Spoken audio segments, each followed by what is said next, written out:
Mesdames et messieurs, bonsoir, 20h sur la RTS, le journal, voici les titres. Le train express régional, une vision futuriste, une locomotive vers l'émergence, le plus grand projet du Sénégal indépendant. Le président Macky Sall l'a rappelé hier au lancement des travaux du TER qui va mobiliser plusieurs ressources financières et humaines avec une technologie de pointe répondant aux standards internationaux. Québec-Sénégal, les parlementaires des deux pays dessinent les contours d'une coopération plus approfondie. Le président de l'Assemblée nationale du Québec est à Dakar, une visite qui devrait aboutir à la signature d'un protocole d'entente. Les vrais chiffres sur l'emploi au Sénégal, 15,7% de taux de chômage en 2015. L'Agence nationale de la statistique et de la démographie vient de livrer les résultats de l'enquête nationale sur l'emploi et donne des indications sur l'année 2016. Bonsoir à tous et bienvenue. Le train express régional, le plus grand projet du Sénégal indépendant, propos du président Macky Sall qui rappelle dans le même temps son option pour des infrastructures modernes et de qualité. L'Afrique doit avoir de l'ambition, a déclaré le chef de l'État devant les partenaires financiers et techniques du projet et un public déjà plongé dans le futur. Omar Nying.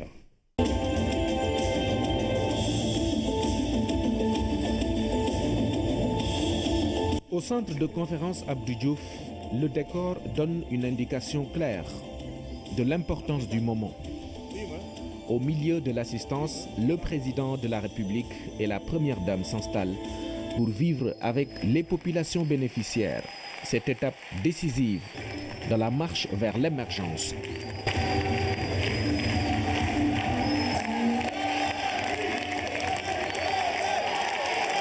Les infrastructures sont si fondamentales pour un pays qui aspire au progrès. Et voilà tout le sens de cette cérémonie de lancement des travaux du projet de train express régional TER, le plus grand projet du Sénégal indépendant. Le train express régional va rouler sur 55 km. De Dakar, il va joindre l'AIBD en 45 minutes. Les départements de Dakar, Rufisque et Pikine seront traversés. En tout, 18 communes, dont celle stratégique de Diamniadio. Par ma voix, les populations vous expriment leur gratitude et leur reconnaissance pour la réalisation de cet ambitieux projet du train express régional qui se positionne comme le premier du genre dans la sous-région.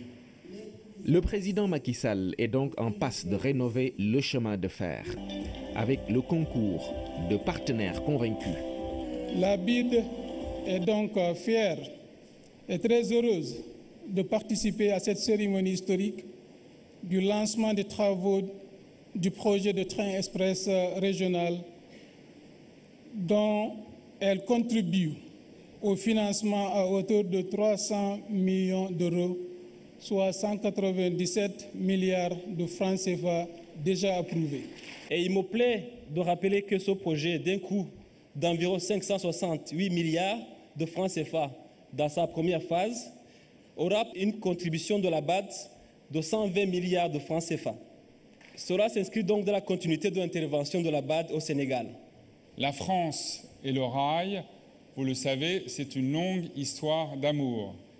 Et je dirais qu'ici, au Sénégal, vous avez pu l'éprouver.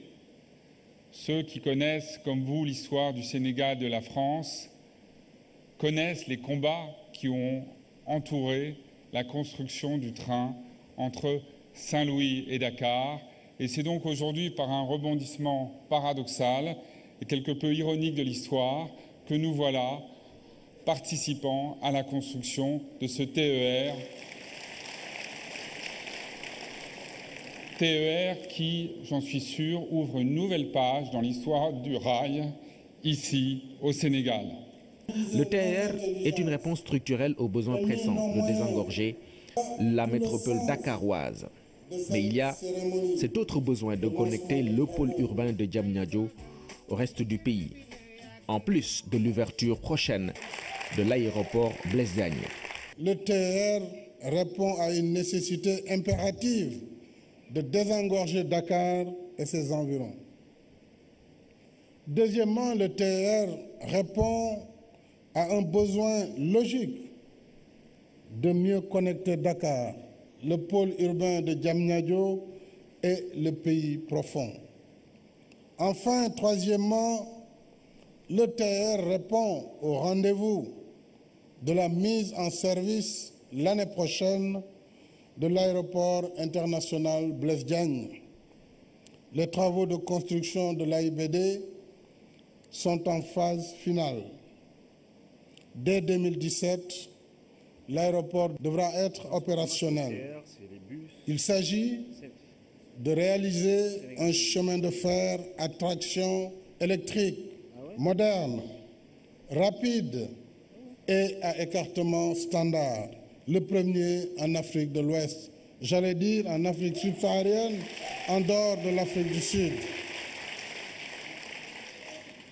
Plus qu'une évolution, c'est assurément une révolution technologique que nous entamons à partir d'aujourd'hui. Nous constatons d'ailleurs que l'Afrique subsaharienne est en train de sauter une génération technologique. Le Sénégal est fier d'être le peloton de tête de ce mouvement. Au-delà du TER, c'est toute une vision futuriste qui est ainsi matérialisée, avec une attention particulière aux voisins maliens, à travers notamment le renouveau de la ligne Dakar-Bamako, auquel le président de la République accorde une importance capitale. Mais avant tout cela, le chef de l'État aura l'occasion de vivre dans 2 ans avec ses concitoyens le premier voyage à bord du TER. Alors, rendez-vous le lundi 14 janvier 2019, Inch'Allah, pour l'inauguration.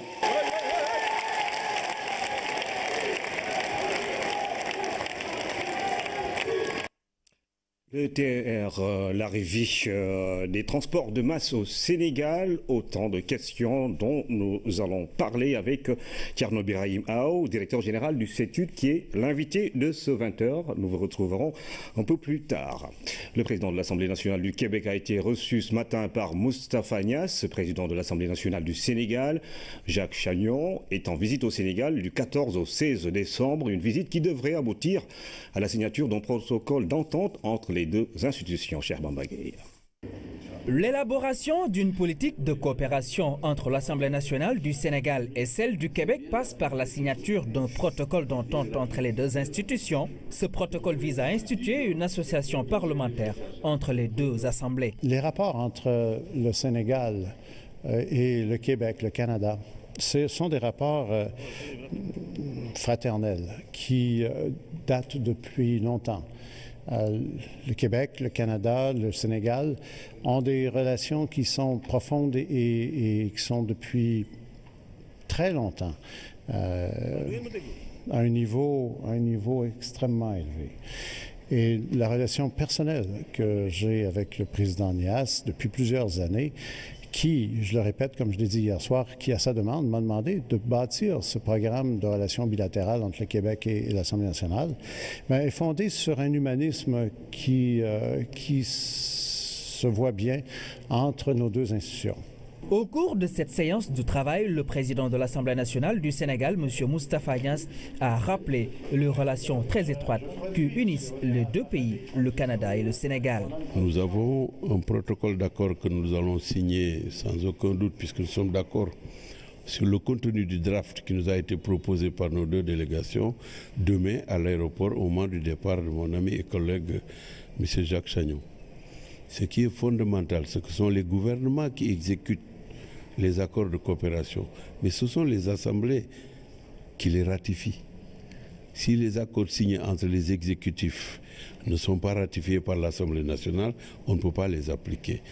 C'est le rôle que jouent les parlements, c'est la raison pour laquelle nous ajoutons notre action, notre concertation, nos rencontres et nos échanges dans le cadre de la continuité logique et rationnelle qui existe entre le rôle d'un gouvernement et le rôle des assemblées d'un côté lorsqu'il s'agit d'animer le contenu d'une coopération bilatérale ou multilatérale. Et je n'ai qu'à me féliciter au nom de mon pays et au nom de l'Assemblée nationale du travail qui a été fait. Au mois de février, si Dieu le veut, c'est le Québec qui va recevoir la réunion du bureau de l'ensemble francophone, de l'Assemblée parlementaire de la francophonie, dont il va prendre la présidence très bientôt et dont je suis moi-même membre en tant que président de l'Assemblée nationale du Sénégal. Le protocole d'entente qui va être signé serait un excellent instrument pour diversifier les relations parlementaires, notamment dans le domaine de la formation et du renforcement des capacités. Et puis cette 35e Assemblée générale ordinaire de Africatype qui se tient à Dakar. Pendant 2 jours, des agences des travaux publics de la sous-région aborderont la question de la maîtrise d'ouvrages délégués en Afrique, bilan et perspectives. Un peu plus de 17 pays prennent part à cette rencontre présidée par le ministre Abdoulaye Diouf Sarr en charge des collectivités locales. Abbas Sow. L'aventure se poursuit 27 ans après la création de l'AGETIP, une agence utile à plus d'un titre au Sénégal et un peu partout en Afrique. Plus de 17 pays de la sous-région se sont réunis au sein de l'Africatype. Aujourd'hui, il y a quand même plus d'une quinzaine d'agences qui opèrent en Afrique de l'Ouest. Merci de continuer à croire pour faire propager effectivement, pour agétipiser. Je voudrais bien utiliser le mot. Permettez-moi au nom de tout le réseau de témoigner d'entrée ma gratitude à tous les partenaires de divers ordres, organisateurs et autres parties prenantes du présent événement, réunis ici à Dakar avec comme objectif la promotion de nos idéaux communs. En organisant la 35e Assemblée générale de cette agence créée en 1993, les pays membres ont voulu poser les jalons d'un développement harmonieux. Aujourd'hui, le bilan est jugé satisfaisant. Mais des défis demeurent face à la concurrence et face aux nombreux besoins des collectivités locales. Sa mutation fut réussie, surtout grâce à la confiance des partenaires au développement du Sénégal, qu'ils trouvent tous ici l'expression de notre profonde gratitude. Cette confiance nous a permis d'exécuter avec succès le PAC, le PRECOL, le PEDUS, le programme d'hydraulique villageoise, le PRODEL, le PROCAS, etc. Il faut des bras techniques pour renforcer le cadre de dialogue, d'échange et d'investissement de ces agences type. La collaboration avec les administrations locales est aussi souhaitable. Et l'on ne peut parler de développement sans infrastructure. Tel est le sens ou la raison d'être de vos structures, c'est-à-dire donner aux collectivités territoriales les infrastructures dont elles ont besoin pour leur viabilité et l'épanouissement de leur population. Je suis persuadé que le bilan que vous ferez ces 2 jours confortera à merveille nos propos. Dernier mandat pour son président qui oriente déjà la réflexion vers la maîtrise d'ouvrage en Afrique, bilan et perspective. Une convention de partenariat en vue entre la région de Sardaigne en Italie et le groupement d'intérêt communautaire du Bosséa, regroupant les communes d'Abia, Tilogne, Agnam-Siwol et Oré-Fondé, en prélude de la signature prévue en janvier 2017 d'une délégation italienne a rencontré les autorités locales de la région de Matam afin de discuter des axes de cette coopération. Kiana Badja. Cette rencontre vise à préparer les axes de coopération entre la région de Sardaigne en Italie et le groupement d'intérêt communautaire ZIC du Bosséa. La pêche, l'agriculture, l'élevage et l'environnement sont entre autres secteurs d'activité concernés.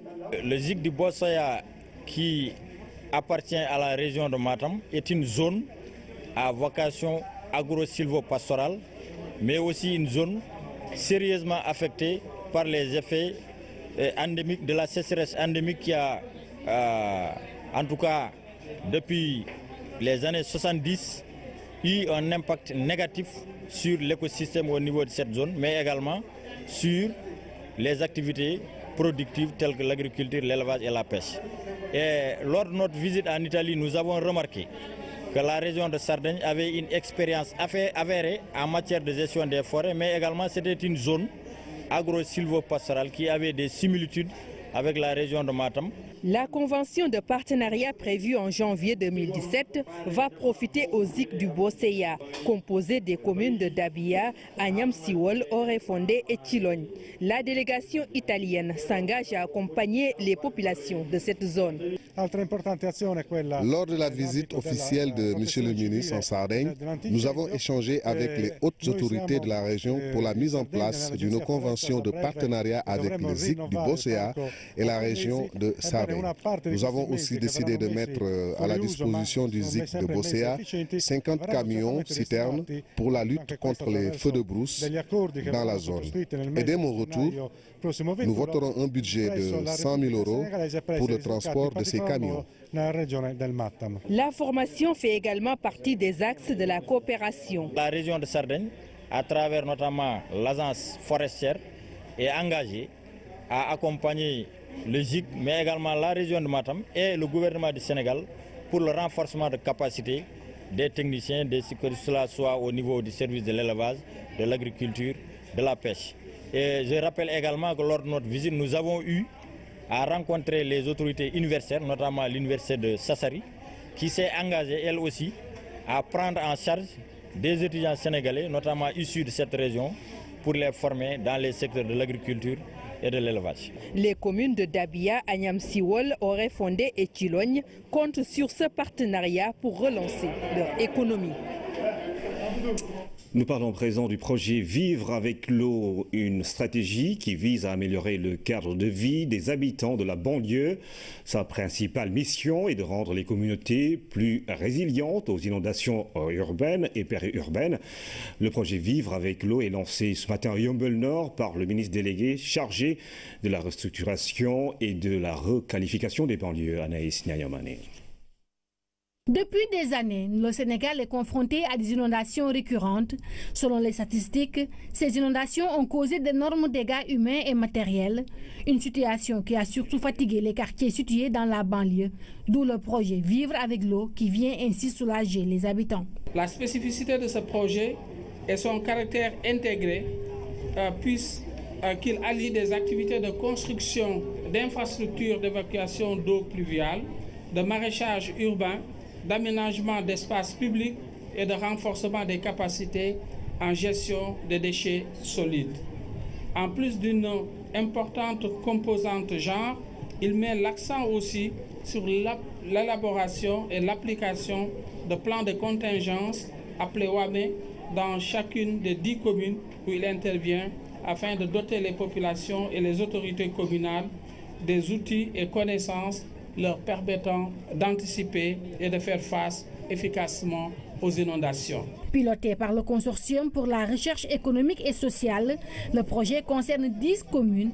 Il est financé par la coopération britannique. Le DFID estime que les relations avec les interlocuteurs au niveau du gouvernement et les collectivités locales sont d'une importance capitale et nous nous réjouissons que le CRES ait obtenu du succès dans ce domaine jusqu'au présent. C'est un projet clé du programme RACE du DFID, puisqu'il est le seul qui s'occupe d'infrastructures de prévention des inondations dans les zones suburbaines au Sahel. Initiée en 2014, la phase pilote de ce projet a enregistré de nombreuses réalisations. L'espoir est donc permis avec ce lancement effectif du dit projet.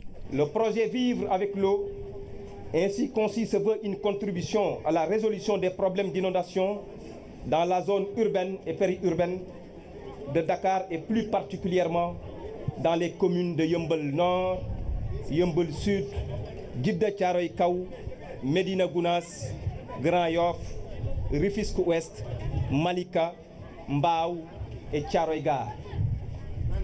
Il va à terme profiter à 920 000 personnes grâce à une approche intégrée et participative combinant la construction d'infrastructures d'évacuation des eaux pluviales. Il est prévu le démarrage prochain des travaux de la restructuration du quartier Ben Barak et la brigade des pompiers civils dans la banlieue. Des projets qui seront bientôt réalisés pour accompagner les populations dans la riposte des inondations.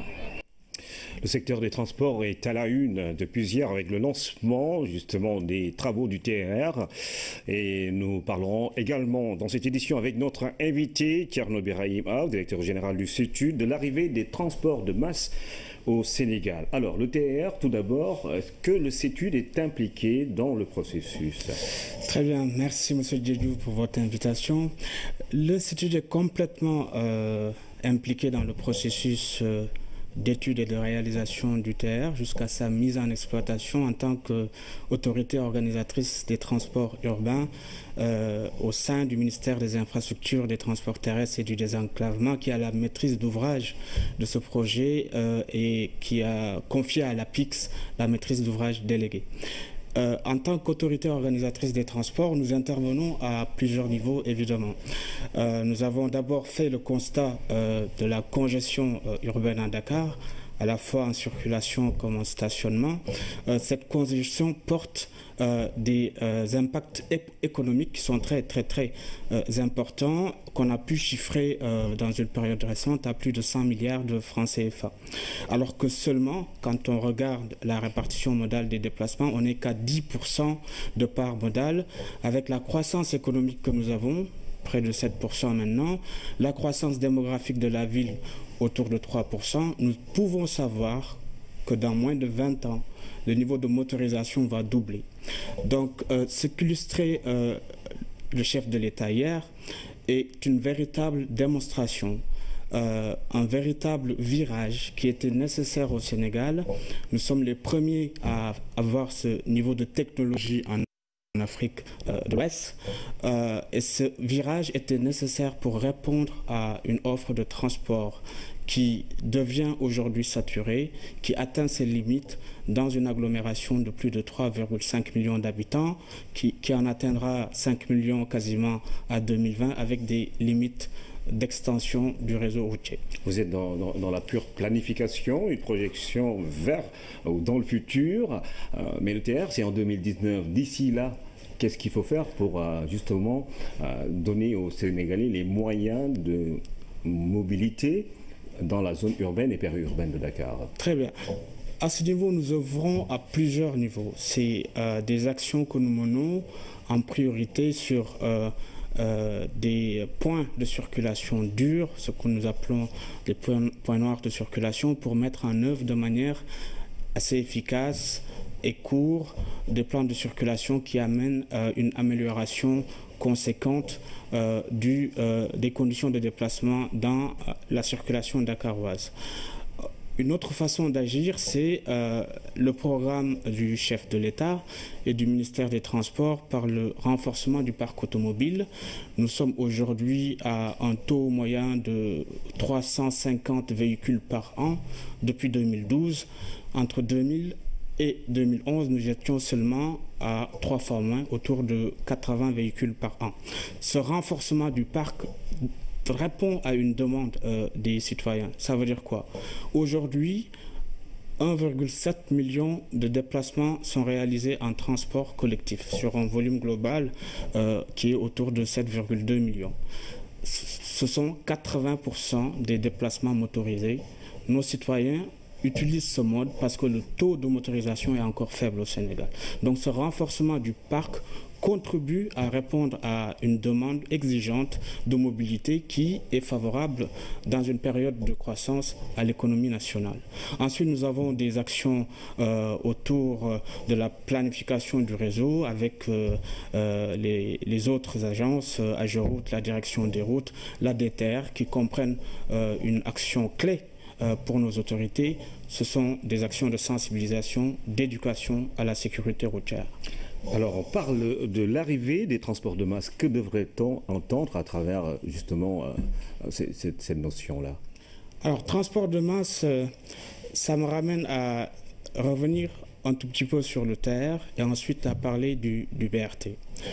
Vous êtes aujourd'hui dans une agglomération qui croît autour de 100 000 habitants par an.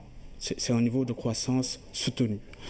Nous avons une agglomération qui concentre près de 50% de la population urbaine dans le Grand Dakar, qui sature donc, et qui atteint ses limites en termes de congestion automobile avec un parc qu'on sait croître autour de 40 000 immatriculations annuellement.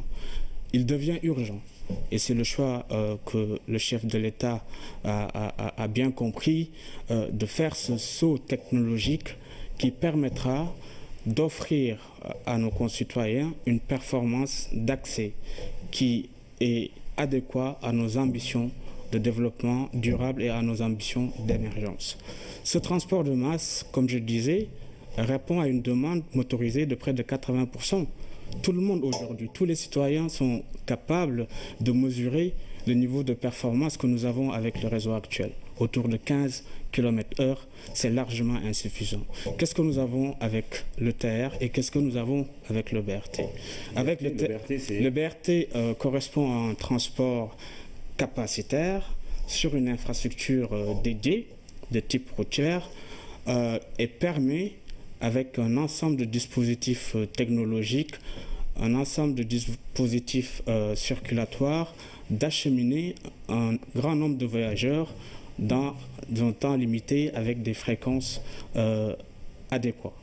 Ce sont des bus sur voie réservée qui bénéficient d'une priorité de circulation et ce projet a été accompagné par la Banque mondiale et permettra justement de compléter le TER. Nous sommes sur deux défis: atteindre une intermodalité forte entre le TER et le BRT et réussir enfin l'intégration modale qu'attendent tant nos citoyens.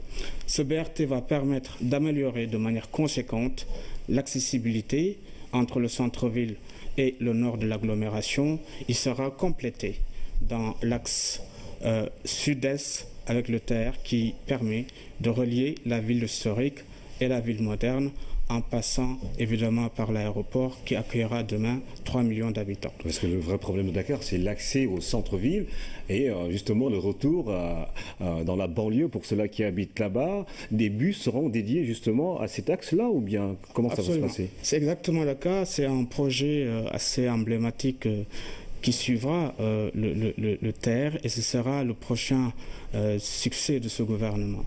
Nous avons aujourd'hui l'engagement complet de la Banque mondiale. On a environ les mêmes horizons temporels de mise en service autour de 2019. Ce BRT va permettre de réduire les temps de parcours de moitié entre Guédiawaye et le centre-ville, passant de 95 minutes à 45 minutes. Nous attendons près de 300 000 voyageurs avec un réseau qui offre 3 types de services: des services omnibus entre Guédiawaye et Dakar, des services express puisque nous aménageons des voies de dépassement et des services semi-express, disons, entre Grand Yoff et le centre-ville, avec une intermodalité forte qui est visée à terme avec le BRT et une intégration tarifaire.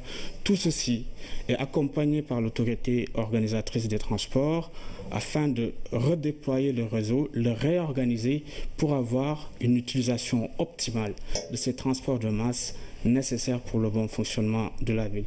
Je souhaitais surtout dire qu'avec la démonstration qu'on a eue hier, c'est la véritable illustration d'une Afrique en ébullition.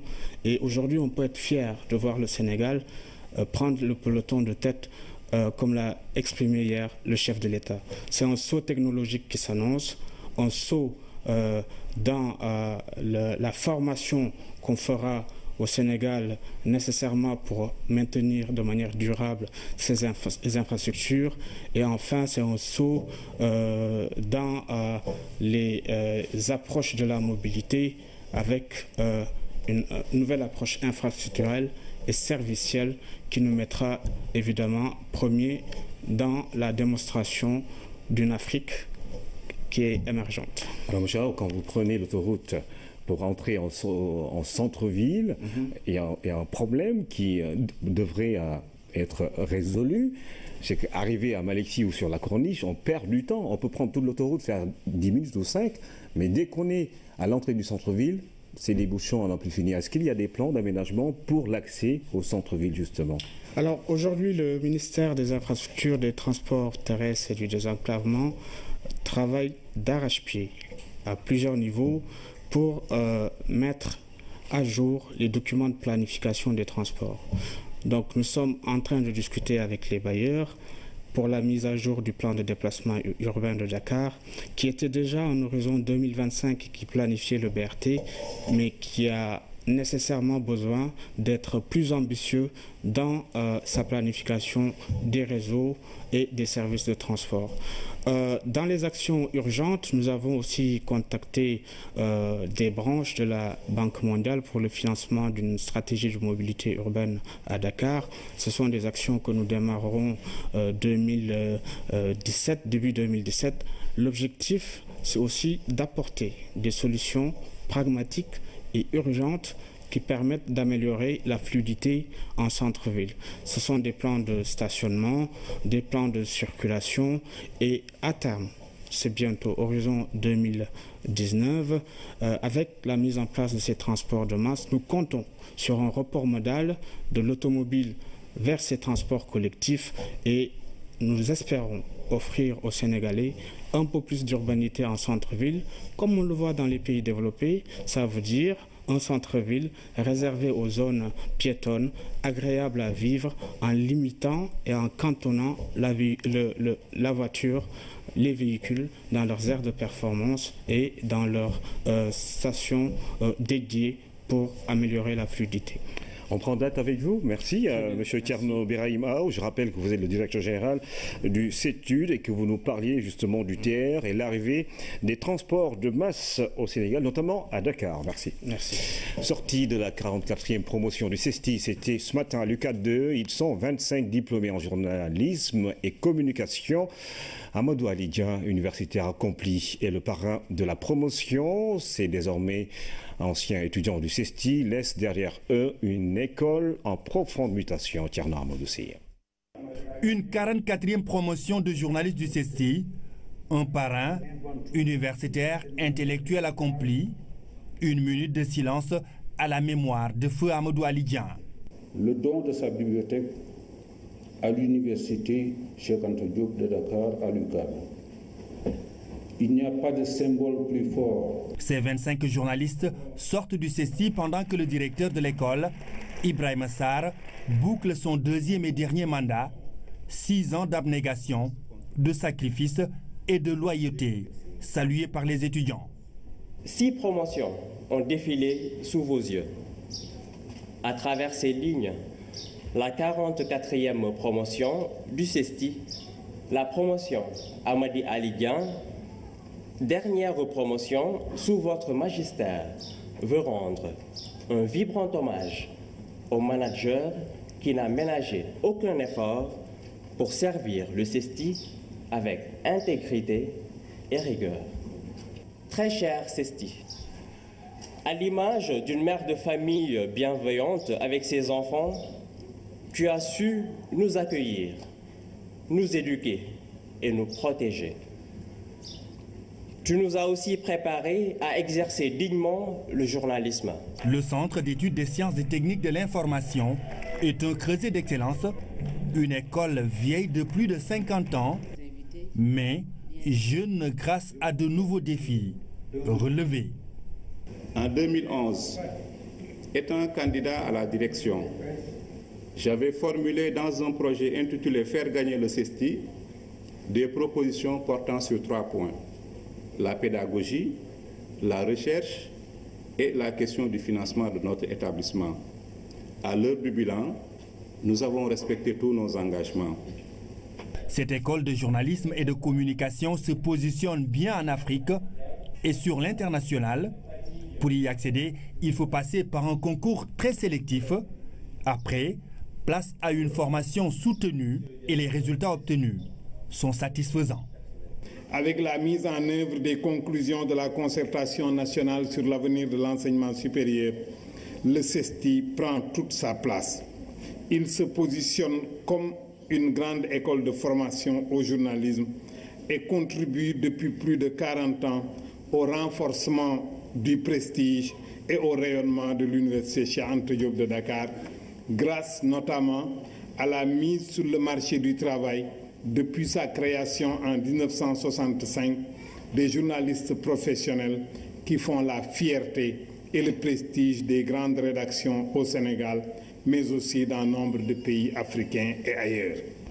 Votre école, le CESTI, vous permet, après 3 années de formation, d'entrer de plein pied dans le monde des médias. Le CESTI, c'est plus de 1000 journalistes formés à la bonne école. Aujourd'hui, ils sont 25 à recevoir leur parchemin, 13 pour la télévision, 5 pour la presse écrite et 7 pour la radio. L'avis des médias avec cette signature de l'accord entre l'Union africaine de radiodiffusion et le groupe français Lagardère. Au terme de 6 mois de négociations, les parties ont trouvé un consensus sur la réduction des droits de retransmission des événements sportifs organisés par la CAF durant la période 2017-2018. Le directeur général de l'UAR a fait face à la presse pour plus de détails. Voici le reportage de Philomène Constance Cagne. Le dialogue fut long, mais a bien porté ses fruits. À l'issue de 6 mois de pourparlers, un terrain d'entente a été trouvé entre l'UAR et le groupe Lagardère. L'accord signé couvre 8 compétitions organisées par la CAF sur la période 2017-2018. La Coupe d'Afrique des Nations Total 2017, qui se déroule au Gabon. Le tournoi final du championnat d'Afrique des Nations Total 2018.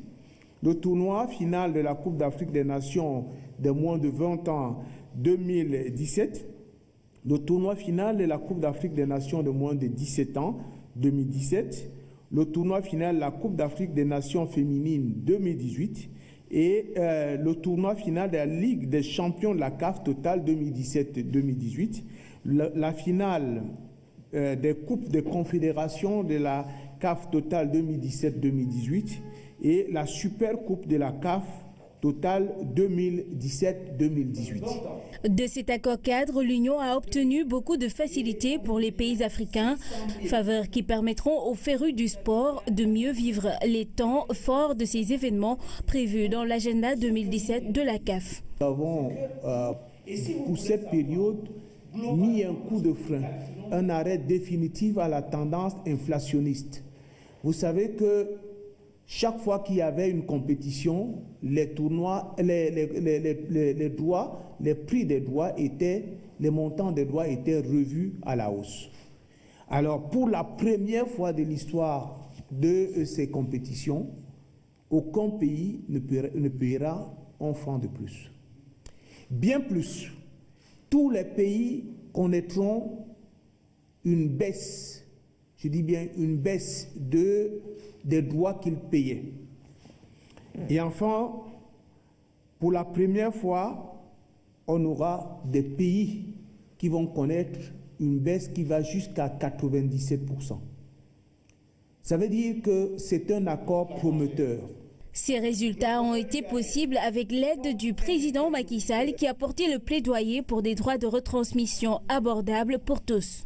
Vous étiez là le 17 mai, lorsque le président Macky Sall a pris sur lui de porter le plaidoyer de la jeunesse, de la population, de l'ensemble des amoureux du football en Afrique pour demander à l'UAR d'engager des négociations et que ces négociations devraient être basées sur le respect des intérêts communs. Nous sommes heureux aujourd'hui de dire à M. le Président de la République que nous avons fait exactement ce qu'il nous a demandé.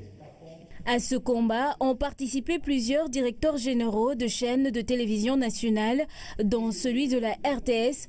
Tous, en collaboration avec l'UAR, ont accordé une importance capitale à l'intérêt général du monde sportif. Pour la première fois, le Sénégal réalise une véritable enquête nationale sur l'emploi. Il en ressort que le taux de chômage est de 15,7% au Sénégal en 2015. Il touche plus les femmes et les centres urbains. L'enquête réalisée par la ANSD donne aussi des informations sur le taux d'activité, le taux d'occupation, la structure et les dynamiques du marché du travail. Ces résultats de l'enquête sont définitifs pour 2015. 2 trimestres sont concernés pour 2016. Les détails dans la rubrique économie de ce jeudi avec Aram Dawa. De combien est le taux de chômage au Sénégal? Combien de personnes sont en activité? Des hommes et des femmes qui chôment le plus? Aucune enquête n'était jusque-là exclusivement dédiée à ces questions. Plus maintenant. Retenez 15,7% le taux de chômage en 2015. Avec des contrastes qu'il faut quand même noter, pratiquement 23 points de différence entre le taux de chômage des hommes et des femmes, mais aussi 20 points de différence pour les taux d'activité et les taux d'occupation. Pas de chiffres définitifs pour 2016, car seuls 2 trimestres sont connus. Patience avant d'établir une comparaison. Pour le trimestre 2, le taux qu'on a enregistré est un taux de 20,6%, qui concerne les périodes des mois d'avril, mai et juin, donc les périodes de soudure. Mais quand on regarde la période de juillet, août, septembre, le taux est à 13,4%. Et les équipes sont sur place pour collecter les données pour le trimestre 4. Et ce sera ainsi, tous les 3 mois, nous vous donnerons rendez-vous pour vous présenter les résultats. De cette mine d'informations jaillit aussi la structure du marché du travail, avec ce chiffre somme toute impressionnant. 97,8% des employeurs et travailleurs sont formés d'indépendants, avec la majorité qui a financé son activité sur fonds propres. 71% des activités sont financées sur fonds propres. Vous avez 20%, qui est pratiquement 20%, 19,6%, qui sont financés sur la base des apports familiaux ou des amis. Je crois qu'il y a 3,4% qui sont financés sur la base des connaissances. Donc vous avez tout ça accumulé, au moins 95% d'activités économiques financées en dehors du secteur bancaire. C'est un véritable support d'analyse sur l'emploi que l'ANSD met ainsi à la disposition de tous. Les acteurs de la lutte contre la pauvreté se font déjà une meilleure idée de la situation. On dit que le taux de chômage est de l'ordre de 15,7%. Cela montre que, en fait, la situation n'est pas très alarmante. Cependant, il faut aller au fond des choses. Si on prend l'emploi non salarié, si on va du côté de l'agriculture ou vraiment dans le domaine rural, il est évident que pour que cet emploi puisse avoir un impact assez important sur l'économie, il faudrait que l'emploi à ce niveau soit très bien analysé pour ne pas que les populations travaillent ne serait-ce que 4 mois dans l'année. L'enquête suggère aussi la réduction du gap de chômage entre les hommes et les femmes. 23 points de différence. Bon, nous, ANSD, on ne fait pas trop d'interprétation ou de jugement de valeur, mais on ne peut pas s'empêcher quand même, avec ces résultats, de voir qu'il y a énormément de choses à faire, des gains de croissance qui peuvent être gagnés sur la base d'inclusion. L'inclusion des femmes, l'inclusion des jeunes, l'inclusion dans le monde rural aussi. Outre le taux d'activité qui est de 53%, avec l'enquête, on en sait également plus sur les canaux de recherche d'emploi, très informels, 15% de candidatures spontanées, 18% de réponses à des annonces, là où 21% ont demandé à des amis, à la famille ou à des collègues. Cette enquête, réalisée par l'ANSD, a été financée par la Banque mondiale, 300 millions par an. L'État du Sénégal va prendre le relais à partir de 2017 pour des informations sur l'emploi, tous les 3 mois. Après la rubrique économie du jeudi, cet autre chiffre, 50 milliards de francs CFA, c'est ce que pèse dans l'économie sénégalaise le secteur du fer, béton et de la métallurgie. Ce secteur y occupe près de 7000 Sénégalais, cependant confrontés à des problèmes d'organisation. Pour corriger ces dysfonctionnements dommageables à son essor, un arrêté interministériel implique les ministères du Commerce, de l'Industrie, de l'économie, des finances et du plan. et qui a été élaboré et mis en œuvre après la réglementation. Il s'agit aujourd'hui d'en assurer le suivi et l'évaluation avec l'installation d'un comité interministériel élargi à l'ensemble des acteurs du secteur. Alassane Diédhiou. L'installation officielle du comité de suivi, de veille et d'évaluation de la réglementation sur le fer à béton constitue un acte majeur que vient de poser le ministre en charge du commerce avec le soutien de ses collègues de l'industrie, de l'économie et des finances. À travers la procédure réglementaire, il s'agit de traduire en acte la volonté du gouvernement d'accompagner ce secteur stratégique pour l'économie et pourvoyeur d'emplois. Je suis favorable à notre autosuffisance quand c'est possible en fer.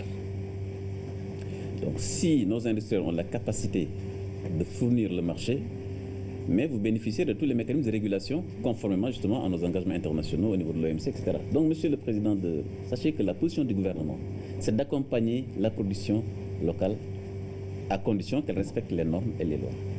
Donc les importateurs, voilà, si vous avez la possibilité d'acheter au Sénégal, je sais que vous le faites, mais si vous avez la possibilité d'acheter ici, donc faites-le. Ça permet donc de créer des emplois chez nous. Avec plus de 7000 personnes qui évoluent dans le fer à béton et dans la métallurgie, ce secteur pèse aujourd'hui plus de 50 milliards de CFA. Aussi s'agit-il pour les autorités de favoriser une croissance saine, une production, une importation de qualité respectant les normes de sécurité. Pour cela, il fallait impérativement fixer les règles du jeu à faire respecter de façon draconienne par l'ensemble des acteurs. Il faut penser à une sorte de brigade mixte qui réunit la douane, les services du commerce, la gendarmerie, la police, une brigade mixte qui descend sur le terrain. Les industriels, là, ceux-là qui ne sont pas dans les normes, il faut nous les indiquer. La mission assignée au président Baramassa, directeur général de l'Agence sénégalaise de normalisation, et à ce comité composé notamment de l'administration, des industriels, des importateurs, des bureaux de contrôle technique, des architectes, des laboratoires et des associations de défense des consommateurs, est une mission de veille, de contrôle, de suivi de la bonne application de la réglementation conformément aux dispositions de l'arrêté interministériel du 29 février 2016, entré en vigueur le 14 août 2016.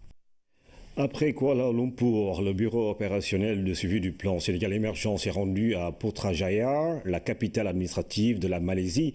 Des projets d'envergure tels que la stratégie Blue Ocean et l'Economic Planning Unit ont été présentés à la délégation sénégalaise. Les détails dans ce reportage de nos envoyés spéciaux Alioune Ndiaye et Fatou Diouf. C'est avec une attention particulière que la délégation sénégalaise a suivi la présentation sur la stratégie Blue Ocean. Une stratégie 103 programmes d'envergure nationale et internationale.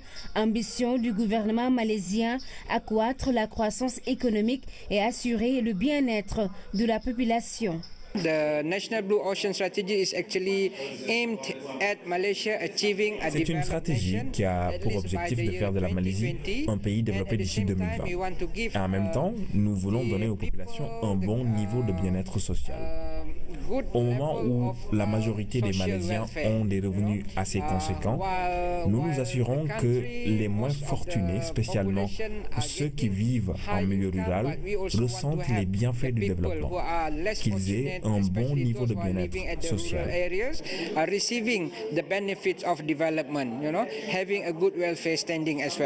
Un modèle économique performant qui a fait ses preuves. En quelques années, des avancées significatives sont enregistrées dans tous les secteurs d'activité. Cela grâce à une démarche participative et inclusive. Le Sénégal, pays en développement, gagnerait à s'inspirer de cette expérience réussie. Nous avons compris aussi qu'avec leur démarche, ils ont pu faire adhérer toute la population à leur stratégie.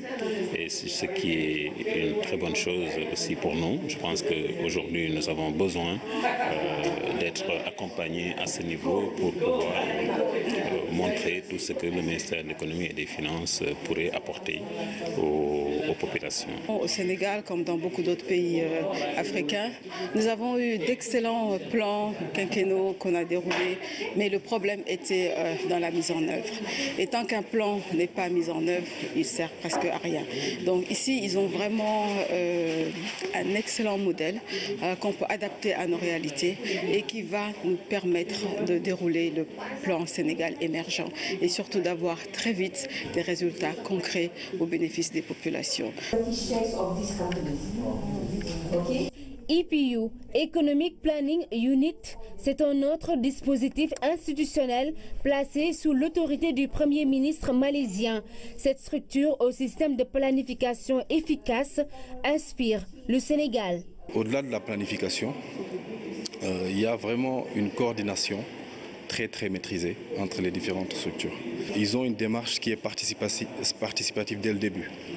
C'est-à-dire qu'avant même de mettre en place un plan, ils commencent par mettre autour de la table toutes les couches de la société. Ce que je retiens surtout de cette expérience de Malaisie, c'est les investissements très forts dans les secteurs sociaux.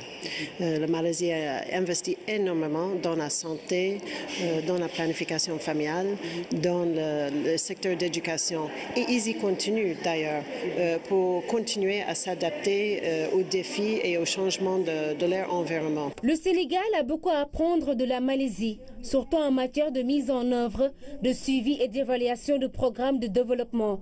Une coopération bilatérale ne serait que bénéfique pour le Sénégal, cela afin de booster les secteurs de l'agriculture, de l'industrie, de la pêche, du commerce, du tourisme, entre autres.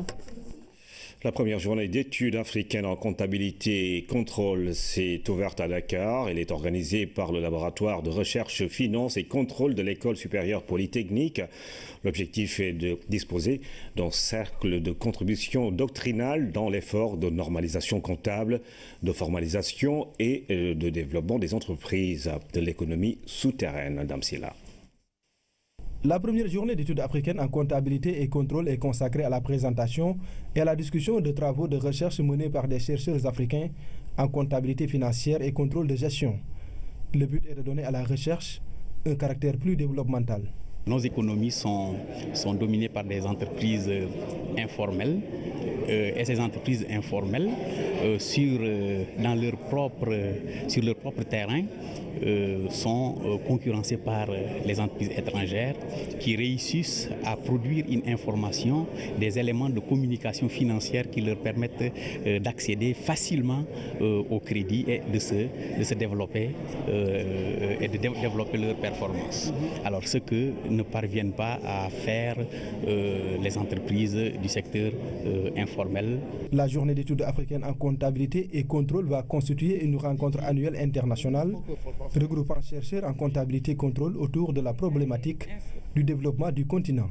Les sciences de gestion permettent et ont des outils aujourd'hui qui deviennent de plus en plus performants et qui doivent être partagés et mis à disposition certainement aussi des gens de la profession, mais aussi des autorités qui se trouvent dans les ministères et les milieux où on prend la décision. Cette rencontre a pour principal objectif d'appuyer le travail amorcé par les structures de recherche déjà en place en vue de contribuer à la réalisation en Afrique des thèses en comptabilité et contrôle de très haut niveau. Notre monde, faut-il le rappeler, est très exigeant en matière de performance, mais aussi et avant tout de transparence. Qui mieux que les comptables, dotés d'une formation, nourris des résultats pertinents de la recherche, peuvent aider les usagers, entrepreneurs, collectivités locales et administrations centrales à construire et mettre en œuvre des outils de contrôle performants et de gestion transparente. Comment améliorer les capacités de l'entreprise si de tels outils ne sont pas à la disposition de personnels formés et informés? Cette rencontre réunit d'éminents experts comptables du continent et d'ailleurs. Au terme des 3 jours de débats et de discussions, des recommandations seront faites pour un développement harmonieux du continent. Subdeco a lancé officiellement le master en administration publique de l'ENAP. L'ENAP, c'est l'École nationale d'administration publique du Canada. L'amphi de rentrée a eu lieu ce mercredi à Dakar en présence des étudiants de la première promotion et de l'ambassadeur du Canada au Sénégal, Thierno Diallo. C'est une première de voir l'École nationale de l'administration publique du Canada délocaliser ses enseignements en Afrique. À Dakar, l'Institut de management public de Subdeco est chargé de dispenser le master en administration publique de l'ENAP Canada. Nous avons une grande ambition pour notre pays, pour le continent, raison pour laquelle dans nos formations, dans nos recherches de partenariat, nous cherchons toujours les partenariats qui ont un impact, qui peuvent avoir un impact très important pour le développement de nos pays. Il y a de nombreux collèges communautaires et collèges d'enseignement général et professionnels qui sont présents ici au Sénégal et qui collaborent en matière de formation professionnelle et également en éducation de base. Nous contribuons à distribuer des manuels scolaires au niveau primaire à travers toutes les écoles du pays. Cette formation de 2 ans avec ses 14 modules concerne 20 auditeurs. Ces étudiants sont tous issus du secteur public avec au moins 10 ans d'expérience professionnelle. Un enseignement très contraignant. Ils sont déjà pratiquement tous cadres de l'administration. Ils vont s'adapter. La formation est dispensée sur des périodes courtes de 10 à 15 jours, en demi-journée. Ce qui veut dire qu'avec une petite adaptation, je pense qu'ils pourront poursuivre leurs études sans aucune difficulté. Permettre à sa société de s'engager dans un développement accéléré, il faut une administration publique solide, compétente, dédiée, intègre. Sinon, ce n'est pas possible d'avancer. Bien qu'on a une administration très assise, excellente, mais quand on améliore, c'est un plus pour le Sénégal. Une étape vient d'être franchie, plus nécessaire de se rendre au Canada pour obtenir le prestigieux diplôme de l'École nationale de l'administration publique canadienne. Bec de lièvre, vous connaissez, sinon c'est une affection congénitale qui se caractérise par un défaut de fermeture des lèvres ou du palais. La chirurgie reste le seul moyen de corriger cette malformation très stigmatisante et qui est très esthétique. Plus de 30 enfants ont pu bénéficier d'une opération chirurgicale grâce aux efforts combinés d'AMREF, de la faculté de médecine et du ministère de la Santé. C'est à l'hôpital pour enfants de Diamniadio que cela se passe. Oumar Diawa. Ils retrouvent les bras de maman après les mains réparatrices des chirurgiens. Ces enfants ont bénéficié à l'hôpital de Diamniadio d'une intervention sur leur visage. Nous avons pu opérer avec l'hôpital de Diamniadio, le ministère de la Santé et l'université, notamment le service de chirurgie plastique. 31 enfants qui ont des becs de lièvre et qui nous viennent de plusieurs contrées reculées du Sénégal. Pendant une semaine, les chirurgiens ont travaillé soit pour refermer une fente labiale qui touche les lèvres, soit une fente palatine qui affecte le palais. Les bénéfices au plan sanitaire, esthétique, voire social sont importants. L'aspect physique de ces enfants parfois est interprété de façon assez particulière qui peut en faire une source de stigmatisation et d'exclusion. Donc c'est très important que ces enfants puissent voir leur fente labiale et palatine réparée pour avoir une meilleure insertion dans leur société, mais également pour se développer de façon optimale. Les statistiques sur la prévalence et la répartition de ces affections sont inexistantes ou parcellaires, mais on a relevé leur nombre plus important dans les zones rurales, généralement dépourvues de services chirurgicaux adaptés, d'où la nécessité de former les personnels. Cette activité a été couplée à une activité de formation des chirurgiens qui nous viennent également des régions. Parce que nous avons fait un constat que la plupart des enfants qui souffrent de cette maladie viennent des régions reculées. Le ministère de la Santé, engagé dans ce combat aux côtés d'AMREF, accorde une place à l'extension de l'offre chirurgicale longtemps réduite. Le renforcement des capacités des chirurgiens locaux dans la formation continue est assurément une plateforme pertinente pour apporter des solutions efficaces à la problématique de développement de la chirurgie dans ces 3 dimensions, que sont le renforcement de capacités des prestataires et l'accessibilité financière et géographique. La formation de chirurgiens officiant dans les zones reculées devrait permettre une prise en charge locale rapide, ce qui impacterait les coûts des soins. Rendre à chaque enfant un sourire est possible et la chirurgie est capable de merveilles. Le Burkina Faso a célébré le 56e anniversaire de son indépendance sous le thème démocratie, sécurité, développement économique et social. Le Sénégal a été représenté à la fête organisée par l'ambassade du Burkina Faso, par le ministre de la Culture et de la Communication, Pape Bouna-Tchaoua. C'est dans ce cadre convivial que la représentation diplomatique du Burkina Faso a célébré le 56e anniversaire de l'accession du pays à la souveraineté internationale. Le Burkina Faso, un pays en perpétuelle progression. Nous avons un nouveau gouvernement, un nouveau pouvoir, un nouveau président très démocratiquement élu et qui en ce moment est en train de mettre en œuvre un nouveau programme pour relancer l'économie du Burkina Faso. Et ce programme se décline autour du programme national de développement économique et social, PNDS. Et si vous avez suivi le 7 et 8 décembre à Paris, il y a eu une table ronde de levée de fonds pour mobiliser les ressources afin de mettre en œuvre ce programme de développement.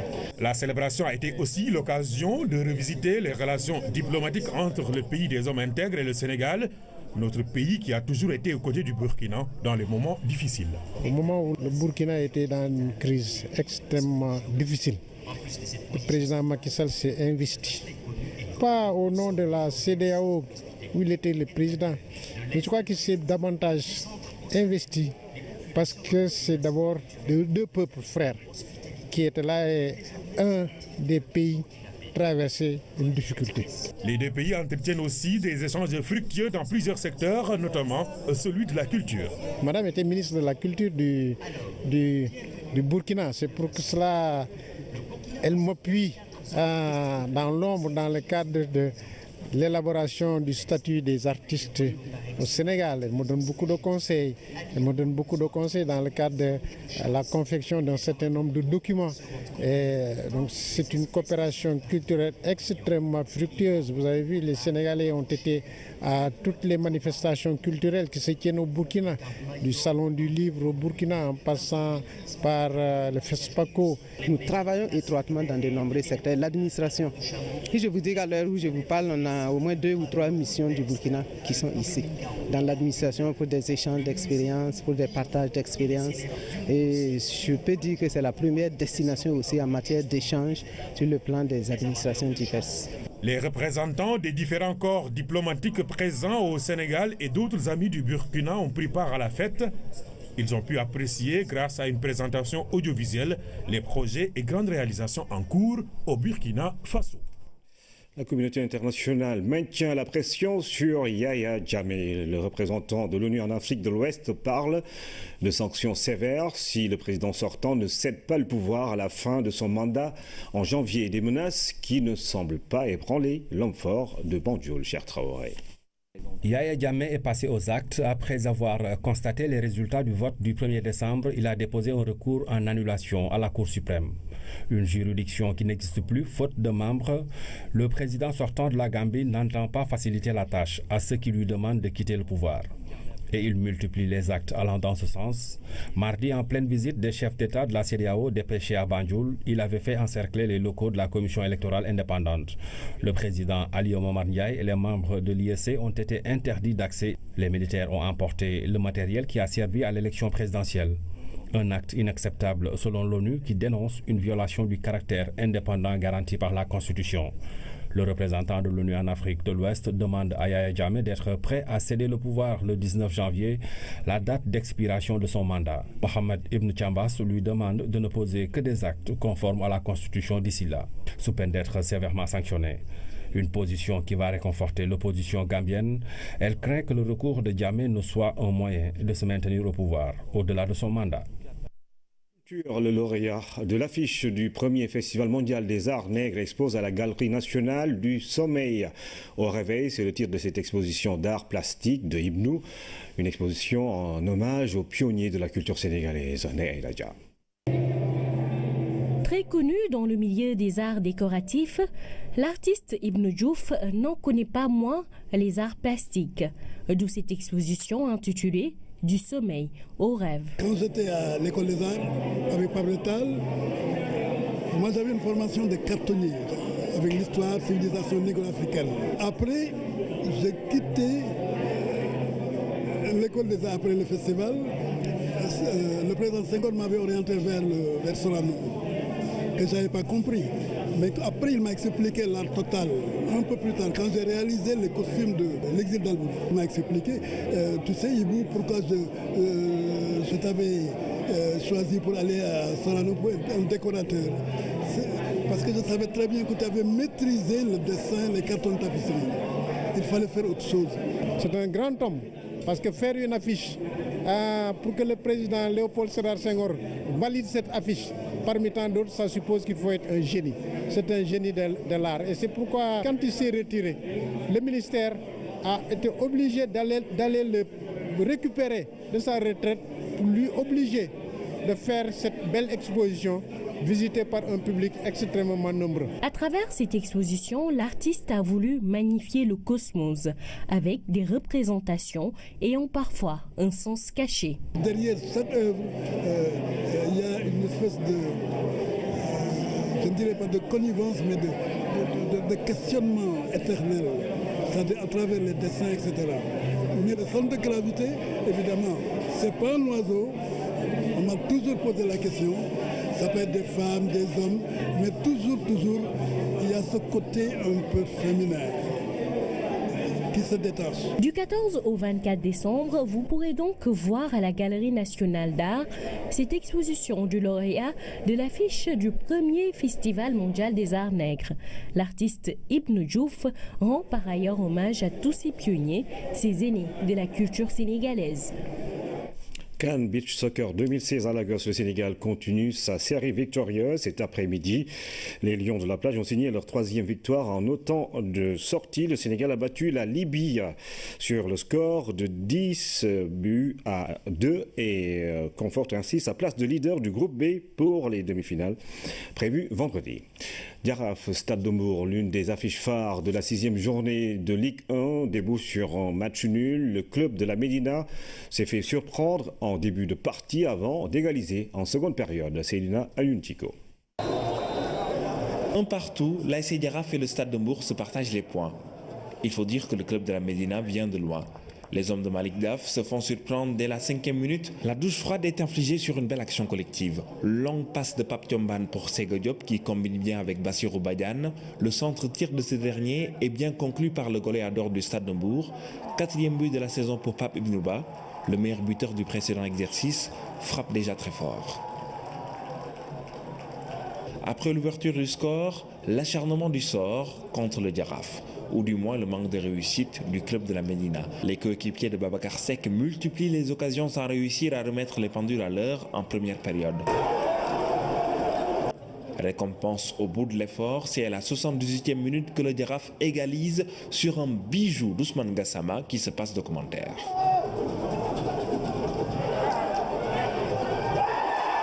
1-1, c'est le score final. Ça a été difficile de revenir au score, mais après que le coach nous a parlé dans les vestiaires, donc on a su être fort mentalement pour revenir en deuxième période pour mettre au moins un but. On avait les chances. On avait les chances de gagner ce match et remporter cette belle victoire. On y croit. On est là cette année pour jouer pour des titres cette année. Un point de plus pour le Jaraaf qui occupe la 2e place du classement derrière Niary Tally et devant Diambar. Les équipes formant le trio de tête ont toutes concédé le match nul.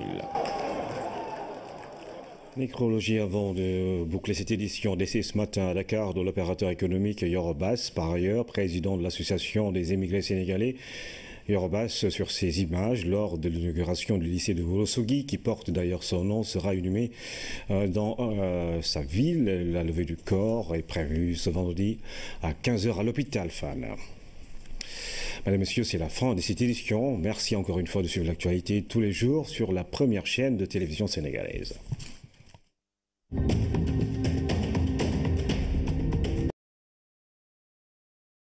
Le bilan est jugé satisfaisant. Mais des défis demeurent face à la concurrence et face aux nombreux besoins des collectivités locales. Sa mutation fut réussie, surtout grâce à la confiance des partenaires au développement du Sénégal, qu'ils trouvent tous ici l'expression de notre profonde gratitude. Cette confiance nous a permis d'exécuter avec succès le pacte le PRECOL, le PEDUS, le programme d'hydraulique villageoise, le PRODEL, le PROCAS, etc. Il faut des bras techniques pour renforcer le cadre de dialogue, d'échange et d'investissement de ces agences type. La collaboration avec les administrations locales est aussi souhaitable. Et l'on ne peut parler de développement sans infrastructure. Tel est le sens ou la raison d'être de vos structures, c'est-à-dire donner aux collectivités territoriales les infrastructures dont elles ont besoin pour leur viabilité et l'épanouissement de leur population. Je suis persuadé que le bilan que vous ferez ces 2 jours confortera à merveille nos propos. Dernier mandat pour son président qui oriente déjà la réflexion vers la maîtrise d'ouvrage en Afrique, bilan et perspective. Une convention de partenariat en vue entre la région de Sardaigne en Italie et le groupement d'intérêt communautaire du Bosea, regroupant les communes d'Abgia, Tilogne, Agnam-Siwol et Orefondé, en prélude de la signature prévue en janvier 2017 d'une délégation italienne à rencontrer les autorités locales de la région de Matam afin de discuter des axes de cette coopération. Cette rencontre vise à préparer les axes de coopération entre la région de Sardaigne en Italie et le groupement d'intérêt communautaire ZIC du Bosea. La pêche, l'agriculture, l'élevage et l'environnement sont entre autres secteurs d'activité concernés. Le ZIC du Bosea, qui appartient à la région de Matam, est une zone à vocation agro-silvopastorale, mais aussi une zone sérieusement affectée par les effets endémique de la sécheresse endémique qui a, en tout cas depuis les années 70, eu un impact négatif sur l'écosystème au niveau de cette zone, mais également sur les activités productives telles que l'agriculture, l'élevage et la pêche. Et lors de notre visite en Italie, nous avons remarqué que la région de Sardaigne avait une expérience avérée en matière de gestion des forêts, mais également c'était une zone agro-silvopastorale qui avait des similitudes avec la région de Matam. La convention de partenariat prévue en janvier 2017 va profiter aux ZIC du Bosea, composé des communes de Dabia, Agnam-Siwol, Orefondé et Tilogne. La délégation italienne s'engage à accompagner les populations de cette zone. Lors de la visite officielle de M. le ministre en Sardaigne, nous avons échangé avec les hautes autorités de la région pour la mise en place d'une convention de partenariat avec les ZIC du Bosea et la région de Sardaigne. Nous avons aussi décidé de mettre à la disposition du ZIC de Bosea 50 camions citernes pour la lutte contre les feux de brousse dans la zone. Et dès mon retour, nous voterons un budget de 100 000 € pour le transport de ces camions. La formation fait également partie des axes de la coopération. La région de Sardaigne, à travers notamment l'agence forestière, est engagée à accompagner le GIC, mais également la région de Matam et le gouvernement du Sénégal pour le renforcement de capacités des techniciens, que cela soit au niveau du service de l'élevage, de l'agriculture, de la pêche. Et je rappelle également que lors de notre visite, nous avons eu à rencontrer les autorités universitaires, notamment l'université de Sassari, qui s'est engagée elle aussi à prendre en charge des étudiants sénégalais, notamment issus de cette région, pour les former dans les secteurs de l'agriculture et de l'élevage. Les communes de Dabia, Agnam-Siwol, Orefondé et Tilogne comptent sur ce partenariat pour relancer leur économie. Nous parlons à présent du projet Vivre avec l'eau, une stratégie qui vise à améliorer le cadre de vie des habitants de la banlieue. Sa principale mission est de rendre les communautés plus résilientes aux inondations urbaines et périurbaines. Le projet Vivre avec l'eau est lancé ce matin à Yeumbeul Nord par le ministre délégué chargé de la restructuration et de la requalification des banlieues, Anaïs Nyayamane. Depuis des années, le Sénégal est confronté à des inondations récurrentes. Selon les statistiques, ces inondations ont causé d'énormes dégâts humains et matériels, une situation qui a surtout fatigué les quartiers situés dans la banlieue, d'où le projet Vivre avec l'eau qui vient ainsi soulager les habitants. La spécificité de ce projet est son caractère intégré, puisqu'il allie des activités de construction d'infrastructures d'évacuation d'eau pluviale de maraîchage urbain, d'aménagement d'espaces publics et de renforcement des capacités en gestion des déchets solides. En plus d'une importante composante genre, il met l'accent aussi sur l'élaboration et l'application de plans de contingence appelés WAME dans chacune des 10 communes où il intervient afin de doter les populations et les autorités communales des outils et connaissances leur permettant d'anticiper et de faire face efficacement aux inondations. Piloté par le Consortium pour la recherche économique et sociale, le projet concerne 10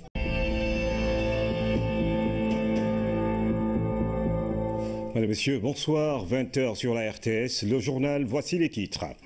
Le train express régional, une vision futuriste, une locomotive vers l'émergence, le plus grand projet du Sénégal indépendant. Le président Macky Sall a rappelé hier au lancement des travaux du TER qui va mobiliser plusieurs ressources financières et humaines avec une technologie de pointe répondant aux standards internationaux. Québec-Sénégal, les parlementaires des deux pays dessinent les contours d'une coopération plus approfondie. Le président de l'Assemblée nationale du Québec est à Dakar, une visite qui devrait aboutir à la signature d'un protocole d'entente. Les vrais chiffres sur l'emploi au Sénégal, 15,7% de taux de chômage en 2015. L'Agence nationale de la statistique et de la démographie vient de livrer les résultats de l'enquête nationale sur l'emploi et donne des indications sur l'année 2016. Bonsoir à tous et bienvenue. Le train express régional, le plus grand projet du Sénégal indépendant, propos du président Macky Sall qui rappelle dans le même temps son option pour des infrastructures modernes et de qualité. L'Afrique doit avoir de l'ambition, a déclaré le chef de l'État devant les partenaires financiers et techniques du projet et un public déjà plongé dans le futur au Marning.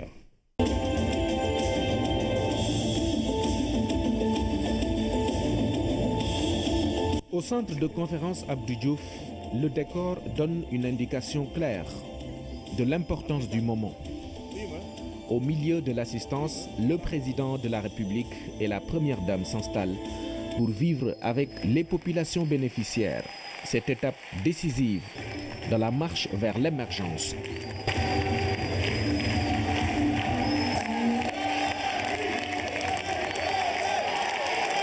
Les infrastructures sont si fondamentales pour un pays qui aspire au progrès.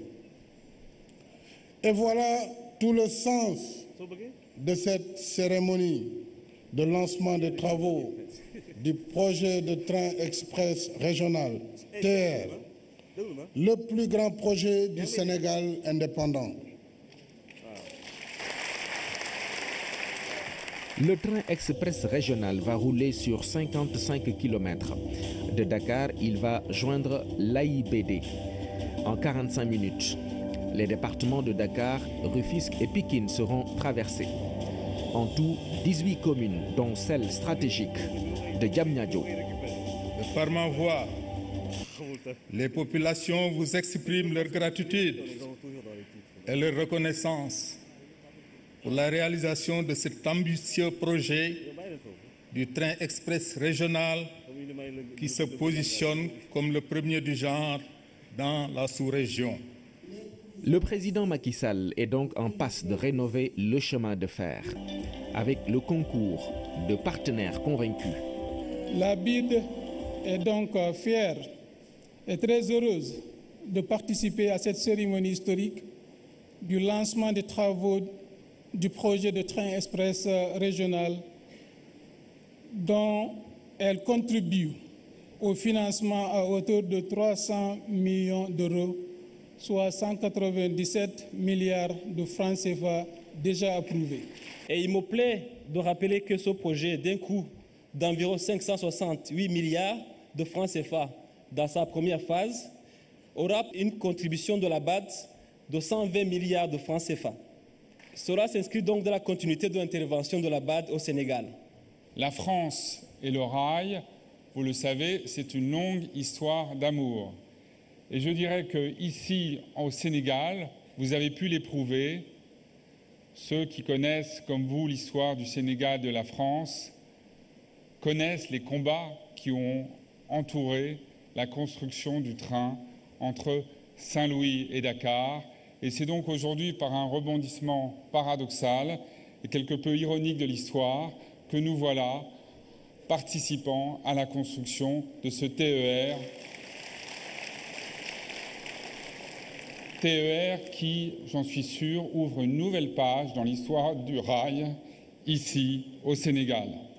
Le TER est une réponse structurelle aux besoins pressants de désengorger la métropole dakaroise.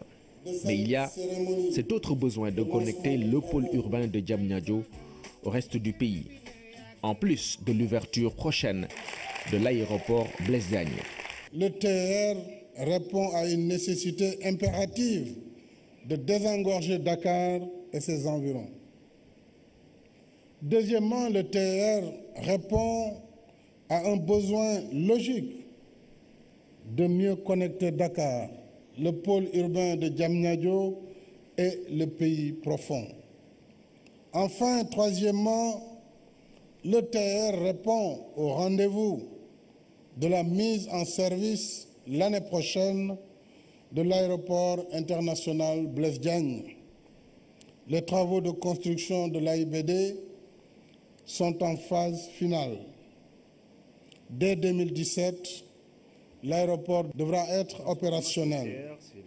Il s'agit de réaliser un chemin de fer à traction électrique, moderne, rapide et à écartement standard, le premier en Afrique de l'Ouest. J'allais dire en Afrique subsaharienne, en dehors de l'Afrique du Sud. Plus qu'une évolution, c'est assurément une révolution technologique que nous entamons à partir d'aujourd'hui. Nous constatons d'ailleurs que l'Afrique subsaharienne est en train de sauter une génération technologique. Le Sénégal est fier d'être le peloton de tête de ce mouvement. Au-delà du TER, c'est toute une vision futuriste qui est ainsi matérialisée, avec une attention particulière aux voisins maliens, à travers notamment le renouveau de la ligne Dakar-Bamako, auquel le président de la République accorde une importance capitale. Mais avant tout cela, le chef de l'État aura l'occasion de vivre dans 2 ans avec ses concitoyens le premier voyage à bord du TER. Alors, rendez-vous le lundi 14 janvier 2019, Inch'Allah, pour l'inauguration.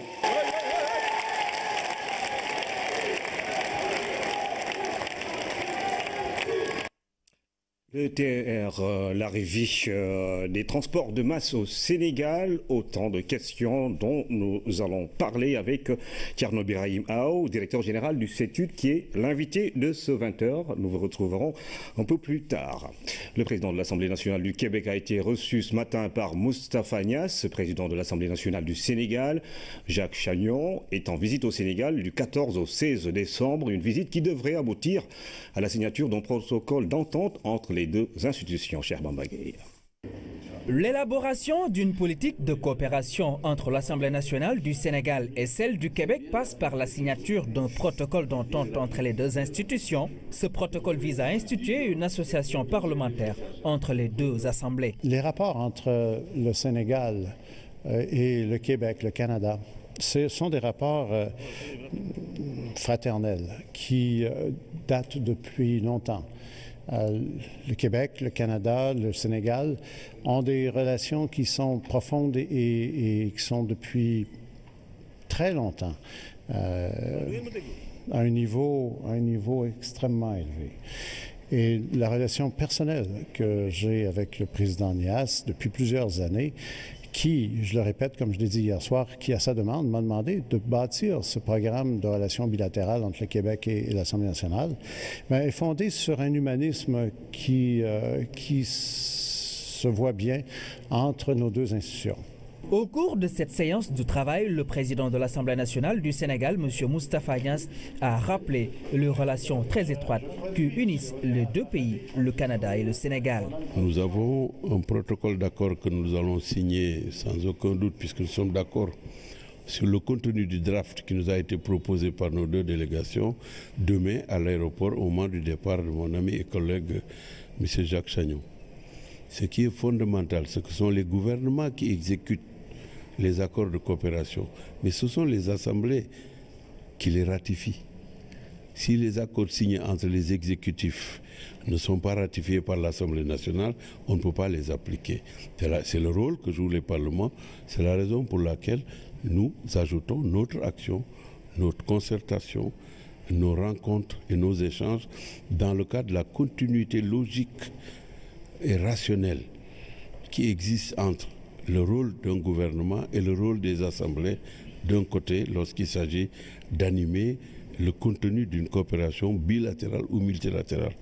Et je n'ai qu'à me féliciter au nom de mon pays et au nom de l'Assemblée nationale du travail qui a été fait.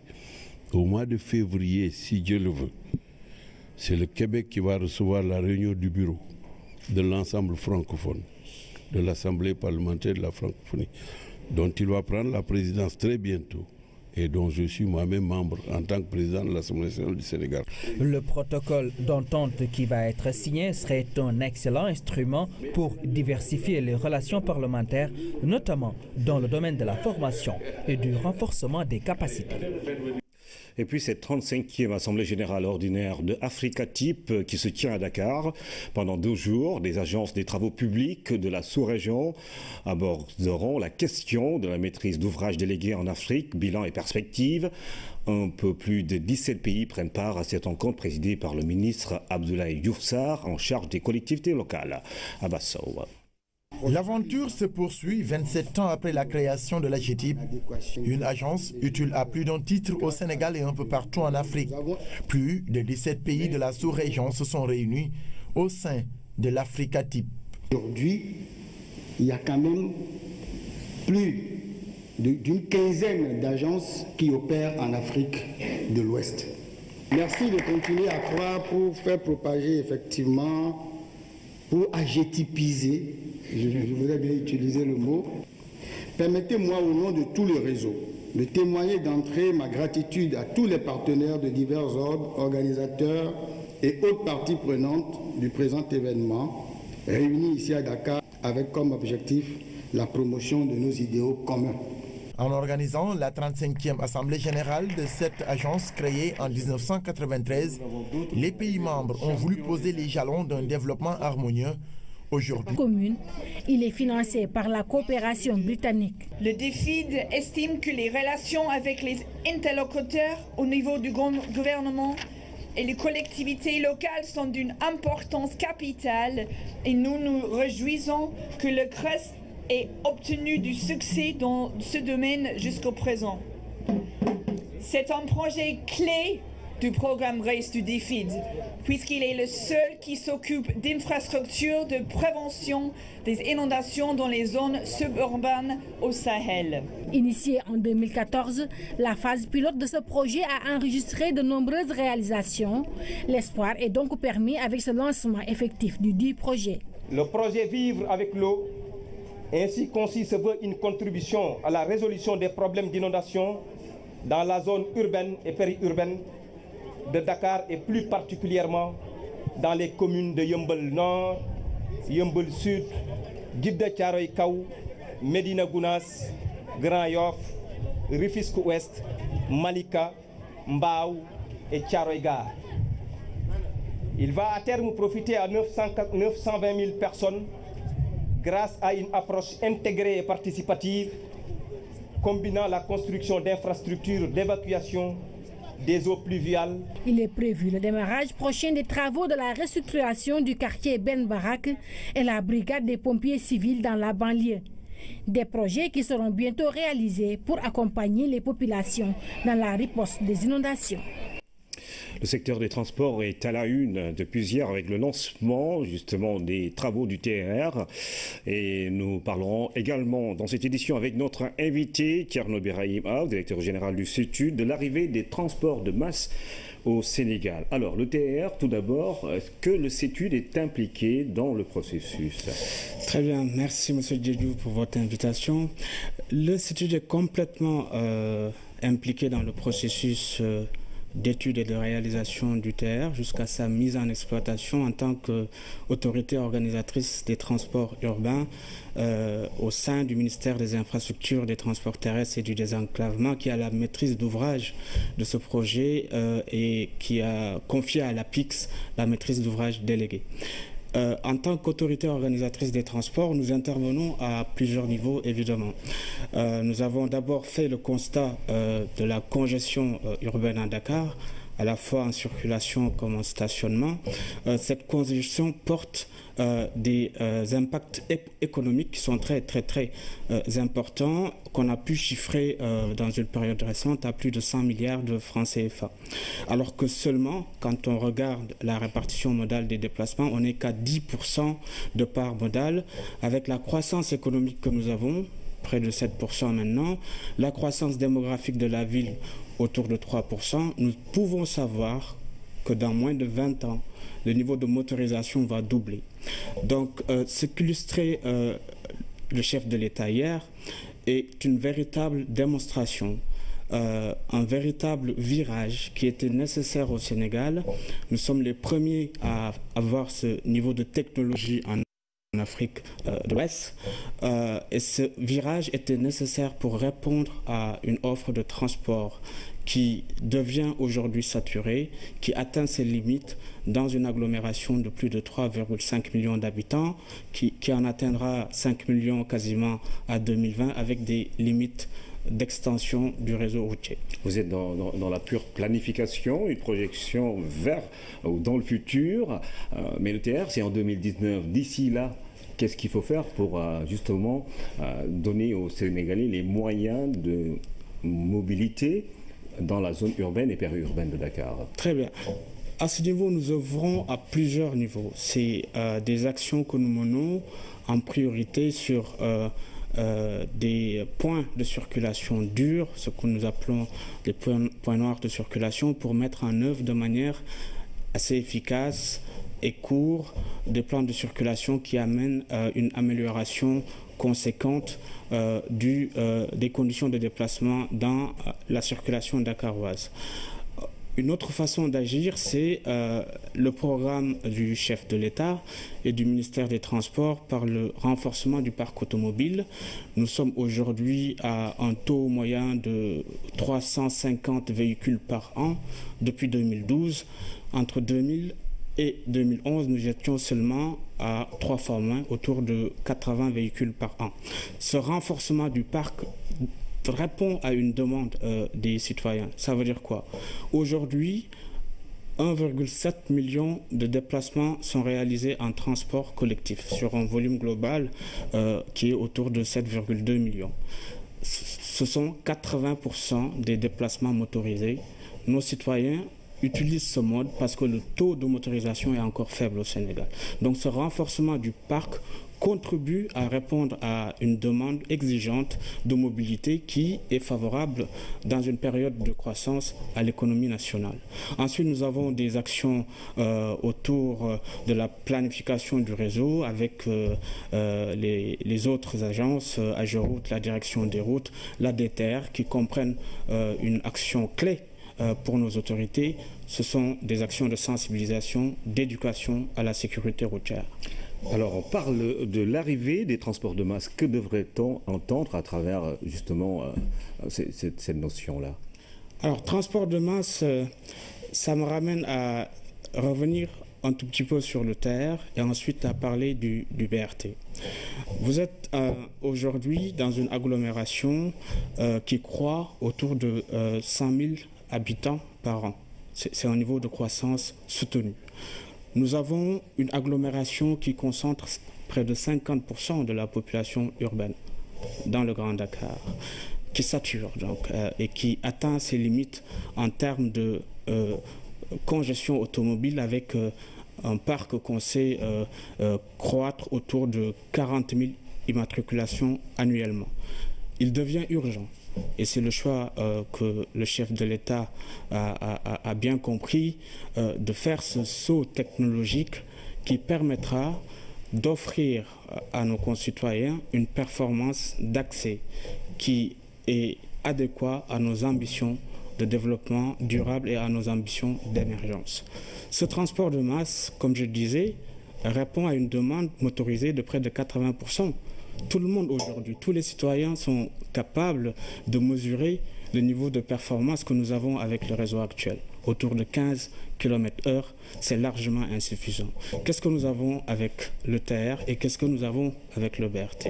Avec le BRT correspond à un transport capacitaire sur une infrastructure dédiée de type routière et permet, avec un ensemble de dispositifs technologiques, un ensemble de dispositifs circulatoires, d'acheminer un grand nombre de voyageurs dans un temps limité avec des fréquences adéquates. Ce sont des bus sur voie réservée qui bénéficient d'une priorité de circulation et ce projet a été accompagné par la Banque mondiale et permettra justement de compléter le TER. Nous sommes sur deux défis: atteindre une intermodalité forte entre le TER et le BRT et réussir enfin l'intégration modale qu'attendent tant nos citoyens. Ce BRT va permettre d'améliorer de manière conséquente l'accessibilité entre le centre-ville et le nord de l'agglomération. Il sera complété dans l'axe sud-est avec le TER qui permet de relier la ville historique et la ville moderne en passant évidemment par l'aéroport qui accueillera demain 3 millions d'habitants. Parce que le vrai problème de Dakar, c'est l'accès au centre-ville et justement le retour dans la banlieue pour ceux-là qui habitent là-bas. Des bus seront dédiés justement à cet axe-là ou bien comment Absolument. Ça va se passer? C'est exactement le cas, c'est un projet assez emblématique qui suivra le TER et ce sera le prochain succès de ce gouvernement. Nous avons aujourd'hui l'engagement complet de la Banque mondiale. On a environ les mêmes horizons temporels de mise en service autour de 2019. Ce BRT va permettre de réduire les temps de parcours de moitié entre Guédiawaye et le centre-ville, passant de 95 minutes à 45 minutes. Nous attendons près de 300 000 voyageurs avec un réseau qui offre 3 types de services: des services omnibus entre Guédiawaye et Dakar, des services express puisque nous aménageons des voies de déplacement et des services semi-express, disons, entre Grand Yoff et le centre-ville, avec une intermodalité forte qui est visée à terme avec le BRT et une intégration tarifaire. Tout ceci est accompagné par l'autorité organisatrice des transports afin de redéployer le réseau, le réorganiser pour avoir une utilisation optimale de ces transports de masse nécessaires pour le bon fonctionnement de la ville. Je souhaitais surtout dire qu'avec la démonstration qu'on a eue hier, c'est la véritable illustration d'une Afrique en ébullition. Et aujourd'hui, on peut être fier de voir le Sénégal prendre le peloton de tête, comme l'a exprimé hier le chef de l'État. C'est un saut technologique qui s'annonce, un saut dans la formation qu'on fera au Sénégal nécessairement pour maintenir de manière durable ces infrastructures. Et enfin, c'est un saut dans les approches de la mobilité avec une nouvelle approche infrastructurelle et servicielle qui nous mettra évidemment premier dans la démonstration d'une Afrique qui est émergente. Alors, monsieur, quand vous prenez l'autoroute pour entrer en centre-ville, il y a un problème qui devrait être résolu. C'est qu'arriver à Malexi ou sur la Corniche, on perd du temps. On peut prendre toute l'autoroute, faire 10 minutes ou 5, mais dès qu'on est à l'entrée du centre-ville, c'est des bouchons à n'en plus finir. Est-ce qu'il y a des plans d'aménagement pour l'accès au centre-ville, justement? Alors, aujourd'hui, le ministère des Infrastructures, des Transports terrestres et du Désenclavement travaille d'arrache-pied à plusieurs niveaux pour mettre à jour les documents de planification des transports. Donc nous sommes en train de discuter avec les bailleurs pour la mise à jour du plan de déplacement urbain de Dakar, qui était déjà en horizon 2025 qui planifiait le BRT, mais qui a nécessairement besoin d'être plus ambitieux